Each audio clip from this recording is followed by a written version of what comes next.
Well, hello, all of you out there in YouTube land. How are all of you doing today? Now, I want to welcome you back to the crazy train of frauditing for another exposure video where we give you the real background on frauditard agitators and why they do what they do. Today, we're going to look at Asselmo's new sidekick, Liberty Lens Audits, Javier, who also has a YouTube channel named OutCon JP, which Con is a perfect name for that channel, seeing how he's conning people with what he's doing. So Javier, aka Javi, fancies himself as a tough amateur boxer, and he thinks he's all that. At least Javi has brass balls as big as basketballs, as we've seen him stand toe-to-toe with a couple of people, unlike his sidekick, the coward Asselmo, who runs away every single time someone confronts him. So let's take a look into Liberty Lens Audits and see what he's really all about. Because yes, folks, surprise, surprise, he has a criminal history. So go on out into your kitchen or pantry, get yourself some popcorn and pop it up. Put your favorite topping on top of it, then sit back and relax for the ride, because we're about to board the crazy train of frauditing.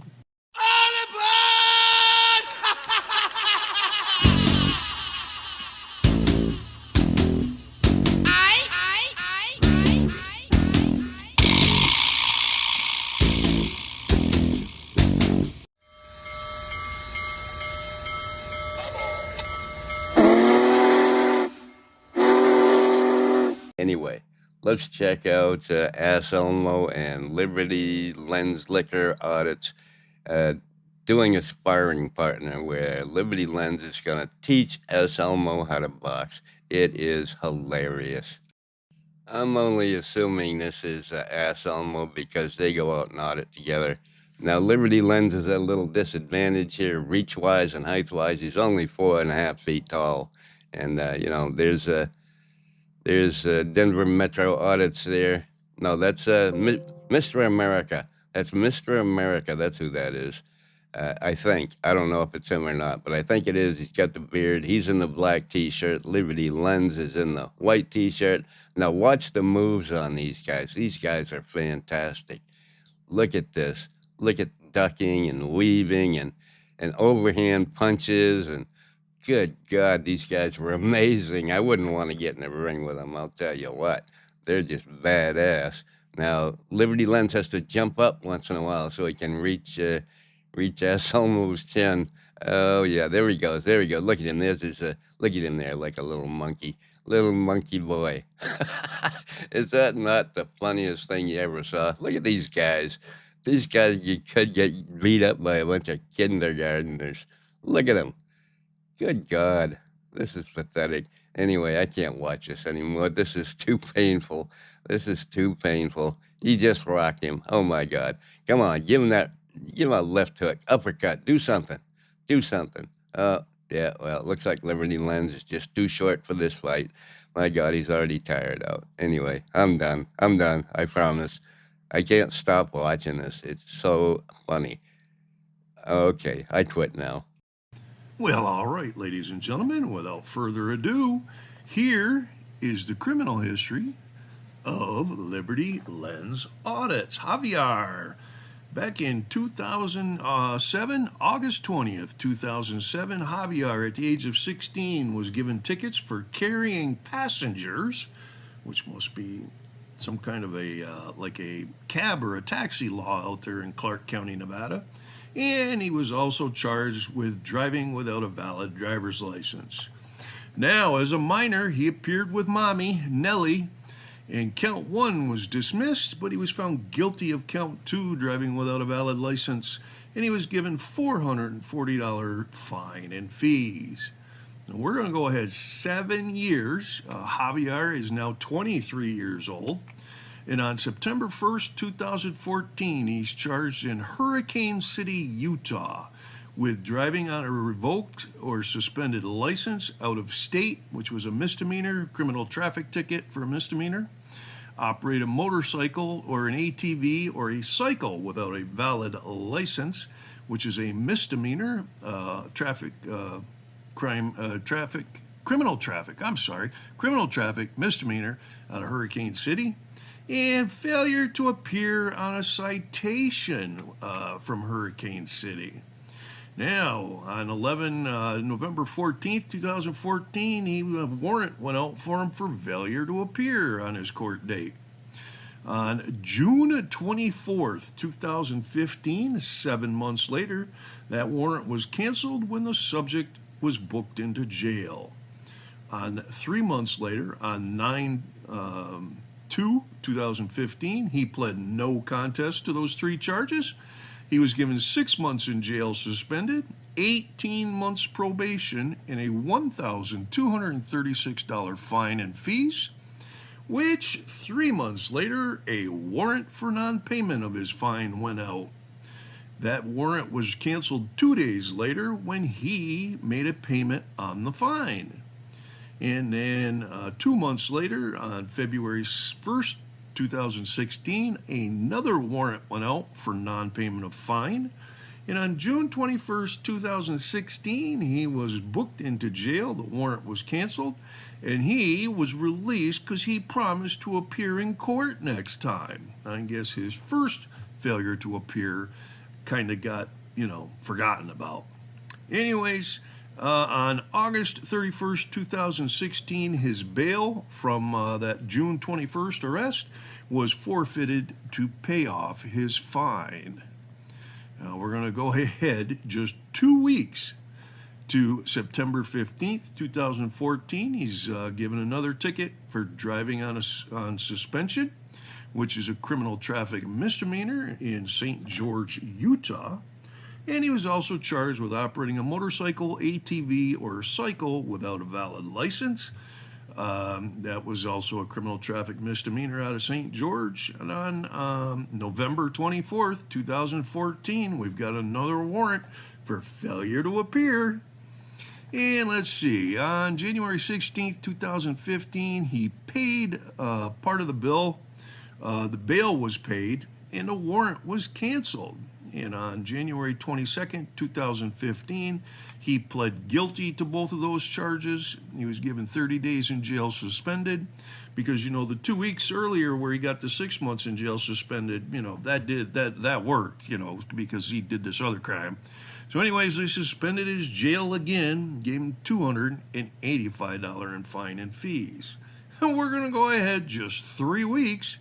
And he's picked up on October 9th, 2014 for no proof of insurance, a criminal traffic misdemeanor charge out of St. George, Utah, and failure to register or having an expired vehicle registration, also a criminal traffic misdemeanor out of St. George, Utah.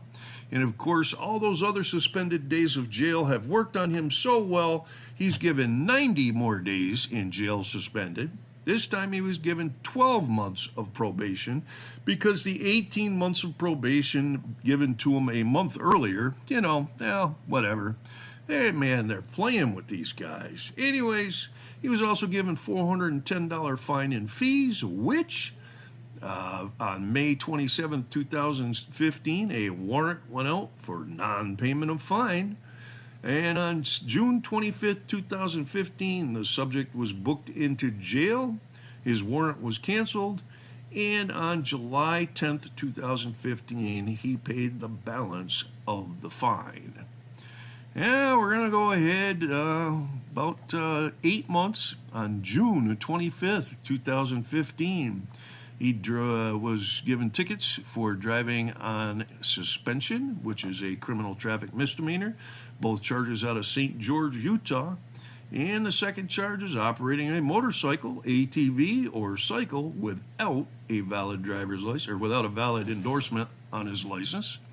He pled no contest to both of those charges. He was given 60 days in jail suspended, 12 more months of probation, and $570 in fine and fees.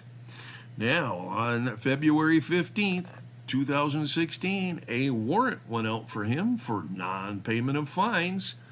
On June 21st, 2016, he was booked into jail as he was on the other charges, and the warrant was canceled. And on July 1st, 2016, the balance of the fine was paid.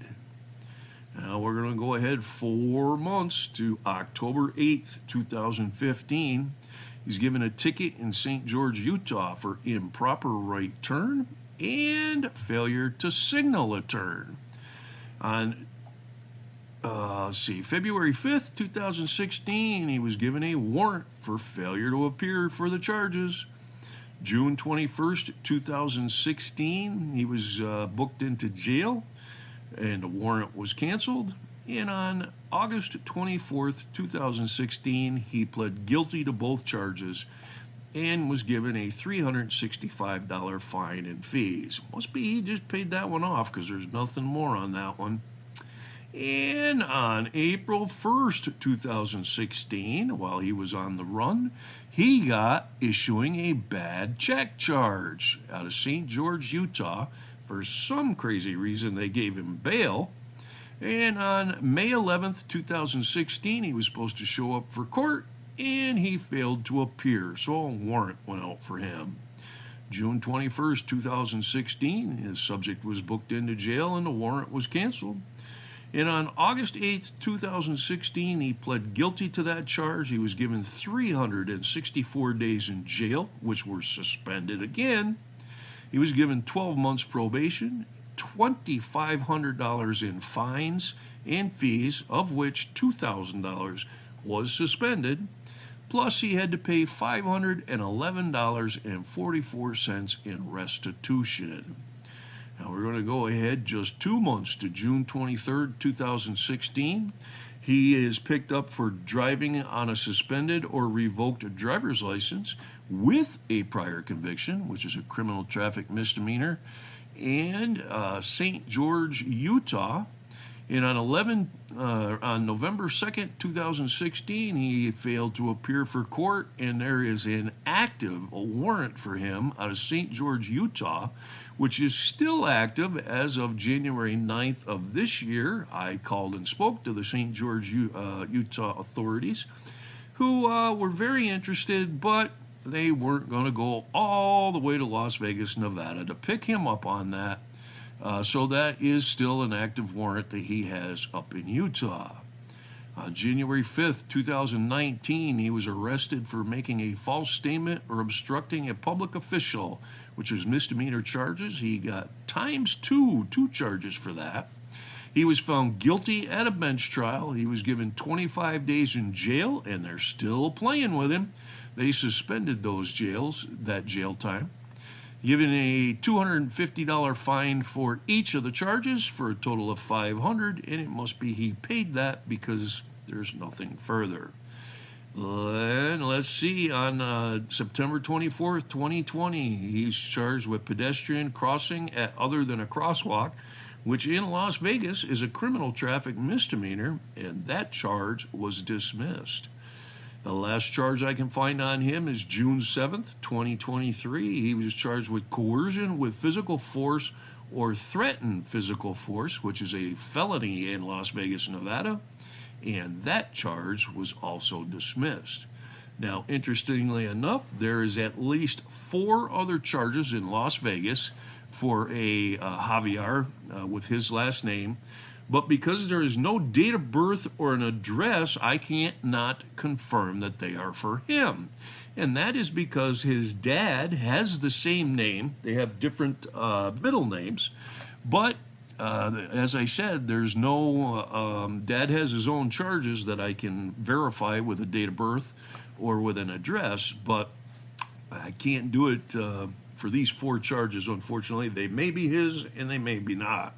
Now get this, there are 95 liens registered with the Las Vegas court system for Javier with his last name, and at least 16 of them I can link to addresses to him or his father, but since there's no date of birth, I cannot confirm whether they're each or others or not. The other, 79 liens, I can't prove that they belong to either one of them, and there's no other information that I can find. So they may have, between them or one of them, has 95 liens registered with the Las Vegas courts. That is amazing to me. We have a bankruptcy to their name, Javier with the last name. I don't know if it's for the father or the son, because they lived at the same address, but there was no date of birth, which is usually weird because there's a date of birth usually with bankruptcies that you can confirm who they're for. But there wasn't on this one, so I don't know if it's for the father or the son. But I did find that on August 5th, 2015, in St. George, Utah, Javier, our boy, had a judgment from the Child Support Office of Recovery for $1,998 against Javi, because Javi wasn't current on his child support. And we go up into the header here. We got JP is the name he likes to use instead of his full name, Javier P. And I can't give his last name because he'll privacy strike me, because the First Amendment is only for frauditors. It's not for other investigative journalists to make videos on them. He was born in May 1991. He claims to be 5'5" and 180 pounds. Here's some email addresses for him that I can't give you the media that they're using them on. Otherwise, I'm giving out email addresses, and God forbid that. I got 2 addresses in Las Vegas for him. I don't know which one is currently where he's living.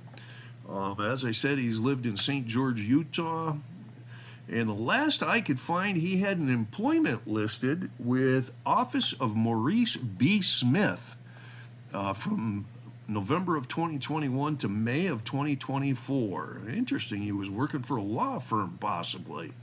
I have his phone number there if you want to call him. He's had 15 addresses to his name in 33 years.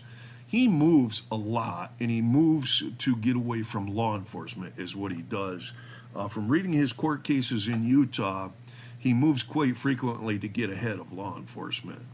I did find that he supposedly owned, a restaurant called the Acapulco Restaurant, which was Mexican food in North Las Vegas, which is now actually a Lumberjacks. But as you can see by the license here, it was to him. I mean, that's his name, his address, and his date of birth. So, interestingly enough, he owned a restaurant at 18 years old, but must be he wasn't that good at running it.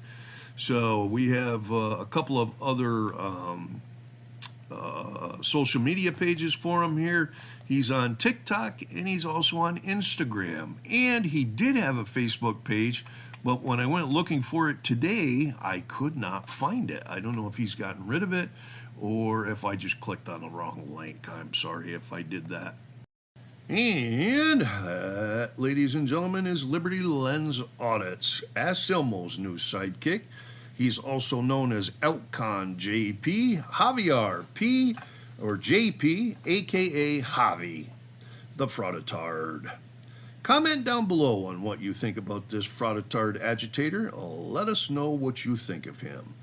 Please hit that thumbs up button and let us know whether you like this video or not. Subscribe if you're not a member to the channel, and please check out our new Patreon page, where for just $1 a month you can see all of the unedited documents. Now, the Officer Down Memorial page tells us 5 law enforcement officers have lost their lives in the line of duty now, with a Border Patrol agent being shot and killed yesterday, January 20th. BlueHelp.org tells us 8 law enforcement officers have taken their own lives so far this year. I have a new thumbnail right here, folks, that will give you several phone numbers that you can call for assistance if you need help and are thinking of harming yourself. Or you can call if you know someone that needs help so that you can help them out. And that's all I have for this video, folks. So until next time, y'all take care out there now.